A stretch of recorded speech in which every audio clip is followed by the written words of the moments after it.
Bedraggled by Raphael Lucchesi. Read aloud by Angus Eckervane. I can't believe it's been 10 years already. 10 years since the world fell apart. Another thing I can't believe is that I had something to do with all of this. My inventions were supposed to better the world, not destroy it. I didn't create whatever made people sick, but I sure as hell created a machine that malfunctioned and let it loose. Oh well, that's the past. The world was a mess anyway, so it doesn't make much of a difference to me. I use my inventions for survival now. I've got a pretty good routine going, but it's getting quite boring. I've been living in a circus tent for the majority of this mess, waiting for it all to blow over, but it only seems to be getting worse. I had a friend named Bill, a circus freak with crooked limbs that was able to twist and bend in inhuman ways. He was keeping me company for a while until he kicked the bucket and came back as a sick cannibal just like everybody else.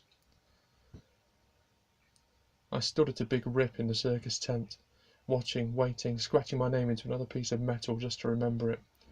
Carberry Schroeder, that's who I am, a once famous inventor. I looked up and was met by such a familiar sight that I wished I could just wipe away. The air was just as dirty as everything else had become, with all the decay and disease floating around. It created a brown haze thick enough to cut with a knife. Copper stood next to me, blowing steam out of his mouth. He was a robot that I built with a bunch of spare parts, and it was powered by the steam of dirty boiling water from a lake nearby. I sort of regretted building him, since I was running low on resources to build my defences with, but now he was my only company other than sick.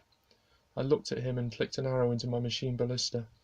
I found that arrows were usually the best thing to use if I wanted to conserve ammo. You can retrieve arrows, but not bullets, though I did have a few guns just in case. It's about that time I sighed to Copper, even though he didn't understand nor could he reply. Sometimes I had to speak just to keep myself from going crazy. I sang a lot too, to music that I came up with myself and put into Copper to play for me, but it attracted the sick, mainly small ones. It hurts to see the small ones.